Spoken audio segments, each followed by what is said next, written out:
Hello, welcome back, or welcome for the first time if you've never seen my videos before. My name is Bryn. I am transgender and non-binary, and I make videos about those topics. A few weeks ago, I uploaded a video titled, I think it was How I Decided to Transition, which I'll leave up here in one of the corners and down below. In that video, I talked about the different things that helped me realize that I needed to transition. Before I go any further, because this is kind of relevant, I was assigned male at birth and raised as a boy, and at 18 I came out as a trans woman. At almost 20 is when I started HRT, and at 21 is when I came out as non-binary, and I currently am still on HRT. It's been almost 5 years. That video will be out soon. But I wanted to say that before I kept going, so because it's kind of relevant.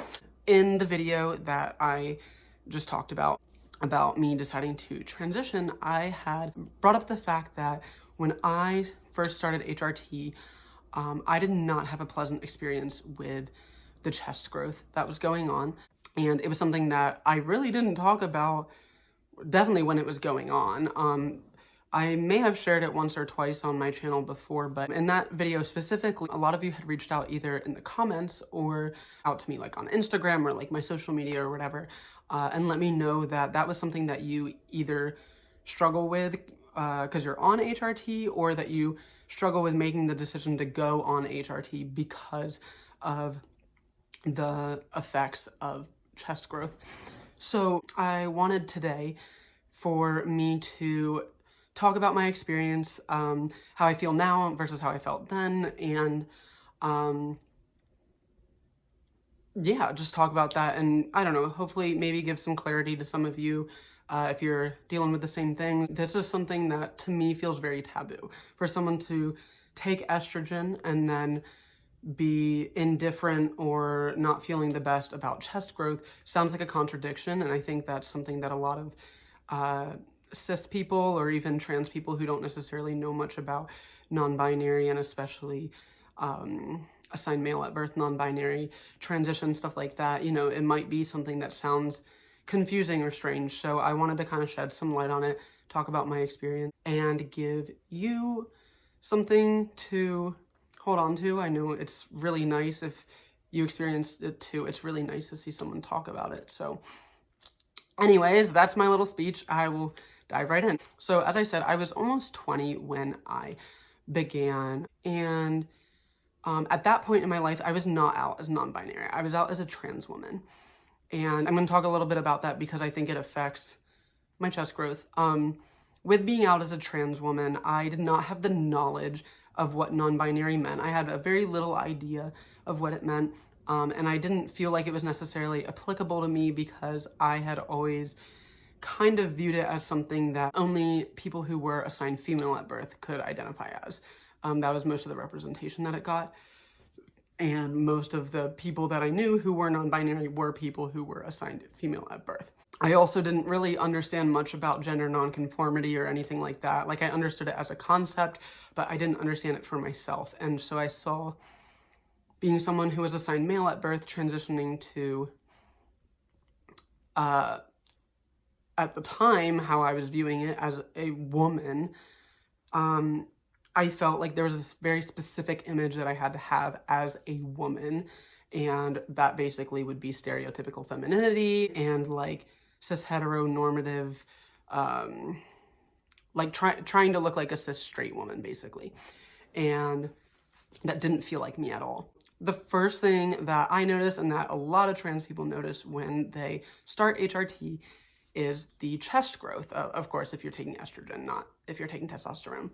And that's like the first thing, at least for me, that I noticed. And so like, in a sense, it was really nice because I was like, yeah, like this stuff is working. But when it came down to like the fact that my chest was feeling sore and that I knew that it was growing and that it would never return to normal, I would either have to have surgery, or yeah, I guess that's it. Yeah, I would just either have to leave them there or I would have to have surgery if I ever wanted to get rid of them.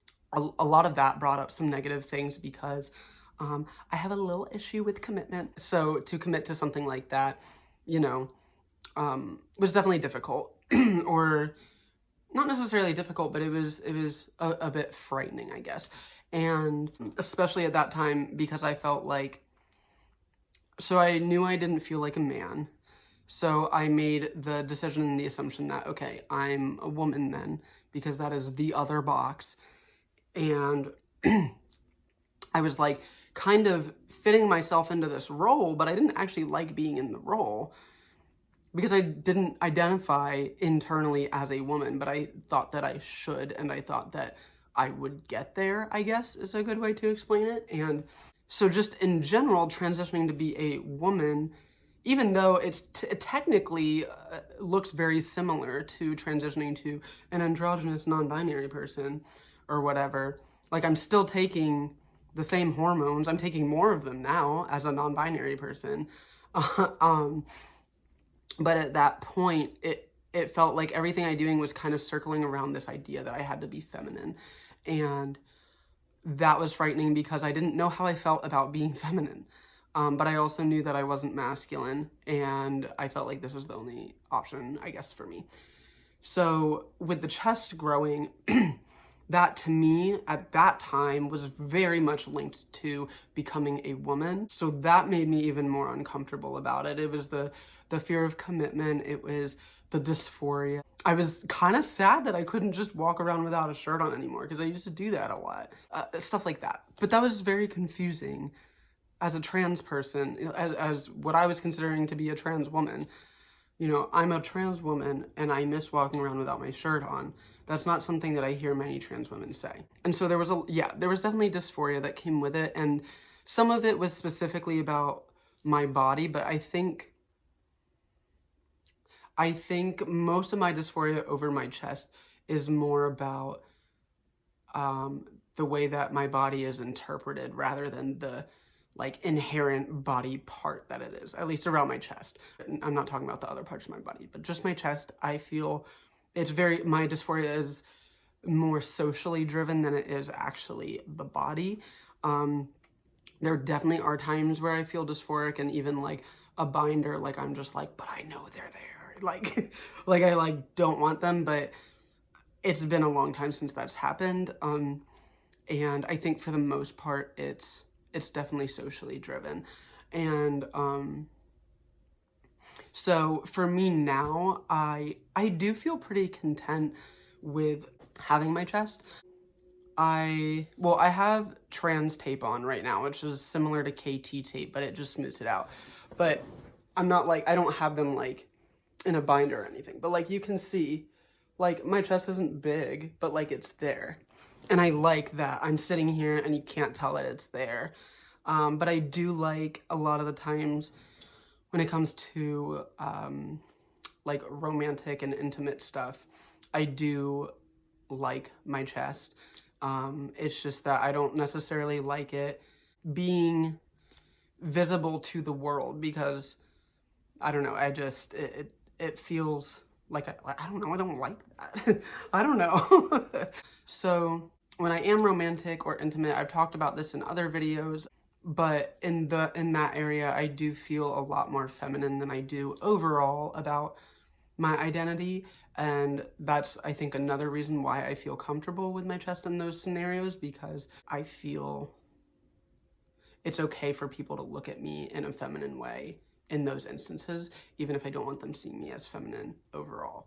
And so I like the what is that called? Ambiguity, I think, that I have with my chest. I like that I can wear a binder, and I also like that I can not wear a binder, or I can wear my trans tape. Like, I can kind of pick and choose, like day to day, moment to moment, how I want to appear. So it's actually kind of nice. But I do not foresee myself ever purposely, you know, making my chest bigger or getting like surgery or anything like that to make them bigger. I don't think that I'm gonna get top surgery to get them removed. I haven't given it much thought. I did give it a fair amount of thought last summer, because let's be real, in the summer, wearing a binder is like the worst thing ever. Last summer specifically, I went through a very like masculine appearing phase. I don't say masculine because I didn't feel masculine, but I stopped shaving my legs. I stopped shaving my happy trail. At that point, I didn't have many rings and I didn't do nail polish. I would wear a backwards hat every single day. I would wear something very androgynous. That's when I bought a binder. That's when I started using the trans tape. I stopped wearing eyeliner so often, all this different stuff. And with that specific part of my identity, I do feel a lot more comfortable if I didn't have a chest. But it's hard to find an identity like, I wouldn't say like mine like goes all over the place, but I have like a spectrum of where I feel and I don't feel like a chest or not a chest, like wholly represents either of those. So I prefer having a little bit of a chest because I can kind of wiggle it around how I want to. But like if I could choose it day to day, there would definitely be days where I didn't have a chest at all. And so I do still, like, I don't want to make it sound like, oh, once I realized I was non-binary, I like didn't have dysphoria over my chest, because it's not really how it worked. But I had a lot more dysphoria over my chest last summer when I was really experimenting and kind of indulging in the part of my identity that is very, very androgynous and not very feminine. But I do have, like I said, feminine aspects, and they tend to appear more in romantic and intimate situations, so it would make sense that my chest would reflect that in those situations. But when it comes to everyday life, I don't really like the world knowing, you know. I don't really like to have them just like on display for people or whatever, which if you do, that's fine, but just sharing my experience. So I guess just to clarify, I do still get dysphoria over my chest, but a lot of it has diminished because a lot of it was social, and I have managed to manage that part. And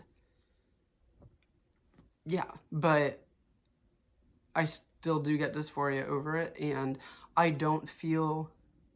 used to feel like that meant that I wasn't trans, or that I was actually a guy, or like blah, blah, blah, because that's just how I felt. But I think I was able to let go of that idea for sure, and just kind of move forward. And like, I mean, if someone doesn't think I'm trans because of it, then whatever, like, don't fucking talk to me. But like, I'm here to tell you that, especially as a non-binary person, the air conditioning just turned on, but I just wanted to reiterate that there's nothing wrong with you if you were assigned male at birth and you're transitioning and you are not liking the changes with your chest, or you're thinking about transitioning but you feel bleh about getting a bigger chest.